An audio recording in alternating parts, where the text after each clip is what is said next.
Who's up? Hey, Vic, I want to ask you about during the draft process, were you asked to evaluate Braden Fisk and Jared Verse for the possibility the Eagles might be interested in drafting them? And what do you think of those two players? Yeah, those are two really good players that we did work on.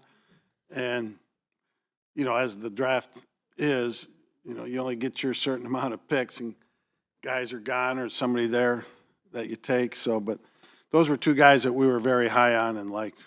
What did you like about them? Just they're good football players, at their position. Fisk interior, D-line, Verse on the edge. They both were really good players. What does it take for a defensive tackle to be able to play every snap in a game, and how do you kind of reach that decision during a game that he's not coming off the field? Well, I mean, it's number one, it's the guy's conditioning. Can they do it?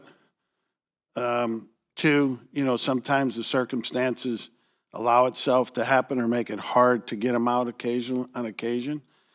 So it's kind of the flow of the game. But I've had many do it or come close to doing it. Hey, Vic, this is a week where pre-snap's going to be a big thing with Sean. You've had a lot of success against him in the past.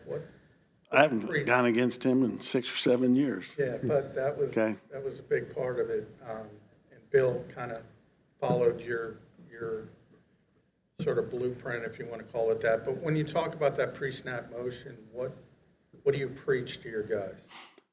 Well, number one, we've got to be able to react to it and adjust to it correctly. They do motion a lot at various tempos, and they're trying to get you a little bit out of position and back on your heels a little bit.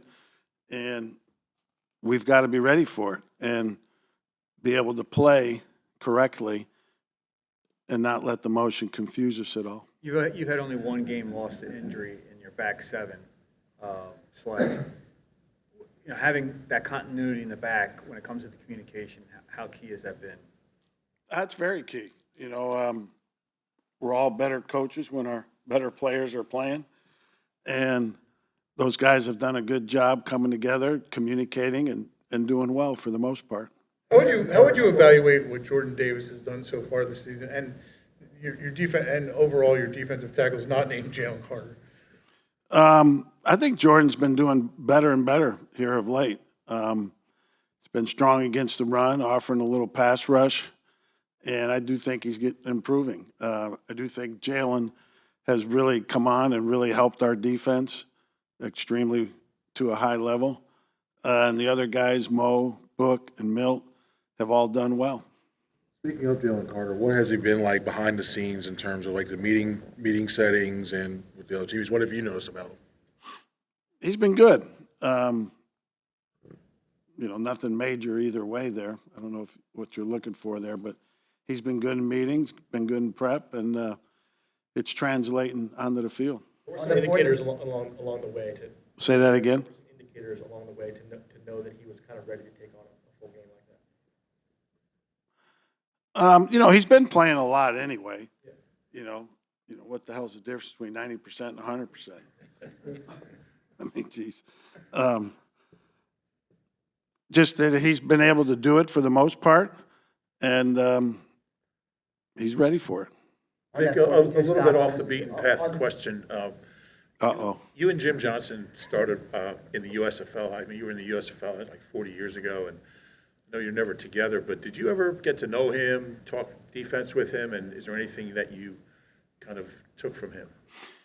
Yeah, Jim and I were professional friends in that, there's on occasion, not much right now, but back then, you'd have a couple guys that you would talk to, meaning, if you played somebody, you're playing somebody this week that maybe it's not in your division, you haven't played in a while, and you want to call somebody that has more familiarity with them. Jim and I would do that back and forth, with each other, me for him, him for me. And so got to know him that way. We had what I would consider a very good professional relationship and kind of saw the game the same way to a degree. Anything significant you took from what he did? Nothing that I can remember. You know, things have changed so much since then. When was Jim's last season here? Was 08, yeah. I can't remember. I'm sure there was, though. On that 4th and 2 stop, what was the key? Just guys being where they were supposed to be was the main thing, and making the plays. You know, it helped early that he bobbled the snap on his own. Jaylen got some penetration, which made the bobble even more, and it helped us. A guy who doesn't get talked about often, Reed Blankenship, comes up with obviously big interceptions late in games. What has he kind of meant, to the secondary so far this season? What have you seen from him? Yeah, he specializes in those low diving on the low line drives in center field. You know what I mean? It's amazing how all three of his picks have looked the same. He's done a good job. He quarterbacks the secondary, leads the communication between them and the linebackers. So he's very, very valuable. When you have such a young defense, what are the biggest concerns you have, and especially as you get deeper into the season with a young second, really all three levels you have young guys? Yeah, nothing really. Back in the day, you used to hear rookies hitting the rookie wall. I don't think that rookie wall exists anymore, because back in the day, you'd have two-a-days in training camp. And when you got a rookie that you thought would play, you'd practice him a lot. He'd play a lot in preseason games when there was 4. Well, that don't happen anymore. So I don't buy the rookie wall anymore. It's not physical. It might be mental or emotional, but it's not physical anymore, in my opinion. What about the teaching aspect with the youth? How much has that changed over the years, or The has it teaching, not? Teaching just your scheme when you get younger players as opposed to experienced players, has that changed or not?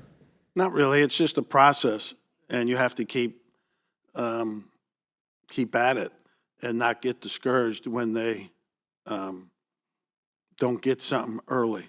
I can remember times where young players where I told them they had to see it a certain way, and they said, "Man, that's hard. How am I going to do that?" And then a month or two later, they see it, and I say, "Hey, nice job on that." He said, "Oh, yeah, that's easy." I said, "Well, you remember a month or so ago you told me that was too hard." It's a process. It comes with practice and playing, and you can't get discouraged when they don't see it the right way early on. What was the key area of development you were looking for out of Nolan Smith, and what do you see as kind of his trajectory now? Yeah, Nolan's been doing well. Obviously, speed and athleticism is his forte, and which is good. We need that. And he's been able to offset his, kind of being small for an edge position to really work on being physical enough to play the run, playing his blocks. And I think him and Wash has done a good job with him to get to where he's competitively good enough to play the run. There are times when, sometimes at this point in the season, especially when there's sustained success, it seems like some teams take on a personality, or at least groups do. What's the sense you get out of the defense at this point, and is that something that you try and foster? No, I think anything along those ways kind of happen organically, and I don't try and do anything one way or the other. Do you think too much is made of you playing a lot of 2 high safety shells when it seems like this season, you've kind of mixed in a lot of single high, and you've played a lot, maybe a little more man than you have. Is that narrative a fair one in terms of how you call your schemes? I don't know. Every game's a new adventure, and you major in certain things in certain games. So, it's more of a game-by-game thing than a seasonal. What are the challenges with Puka and Cooper Kupp? Yeah, 2 really good receivers. They really have good karma, both of them, with Stafford. They're strong at the catch point. Both of them are strong receivers. Both are excellent runners after the catch. And, they have played I don't know how many games, but more than a few without either one of them. You know, for them to be at this point in the season with the injuries they've had speaks highly of their players and their coaching staff. And, you know, now they're back pretty much to full strength offensively, and they'll be a tough group to defend. All right, thanks, guys. Thanks.